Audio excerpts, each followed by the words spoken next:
Mumbai heroine Kadambari జత్వానికి సంబంధించినటువంటి case ఏపీలో చర్చ నడిచినటువంటి విషయం అందరికీ తెలిసిందే. అయితే ఈ వరద ముంపు వీటికి సంబంధించినటువంటి పరిస్థితులు ఎదురవగానే ఈ కేసు గురించి దాదాపుగా అందరూ మర్చిపోయారు. అందరూ మర్చిపోతున్నటువంటి సమయంలో కాంగ్రెస్ పార్టీ ఏపీ అధ్యక్షురాలు షర్మిల దీన్ని తెర మీదకు తీసుకురావడం జరిగింది. ఆమె మాట్లాడుతూ జగన్కి 2 కుమార్తెలు ఉన్నారని, అలాంటిది కాదంబరి జత్వానీ మీద ఇలాంటి చర్యలకు పాల్పడటం అనేది ఎంతవరకు సమంజసం అని చెప్పి ఆమె ప్రకటించడం జరిగింది.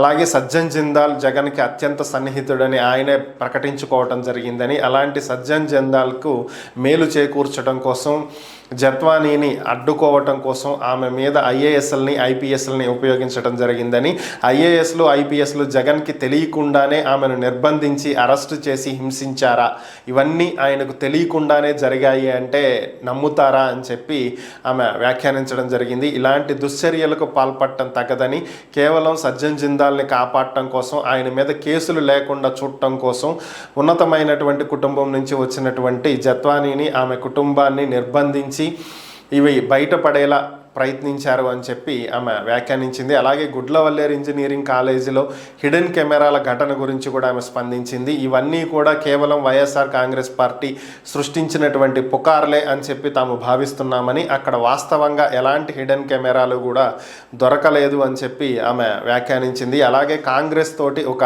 కమిటీ వేయించి వారి బృందంతో అక్కడ దర్యాప్తు చేపిస్తామని, ఒకవేళ ఎవరైనా సరే హిడెన్ కెమెరాలకు సంబంధించినటువంటి స్పష్టమైన ఆధారాలు సమర్పించినట్లయితే వారి తరపున నిలబడి పోరాడి వాళ్లకు న్యాయం చేస్తాము, ఇలాంటి నీచ రాజకీయాలు జగన్మోహన్ రెడ్డి మానుకోవాలని, కడప స్టీల్ ప్లాంట్కి శంకుస్థాపన చేసి ఇప్పటి వరకు దాన్ని పట్టించుకున్న పాపాను కూడా పోలేదని, చిత్తశుద్ధి ఉంటే దాని గురించి కొట్లాడమని చెప్పి షర్మిల హితవు పలికారు.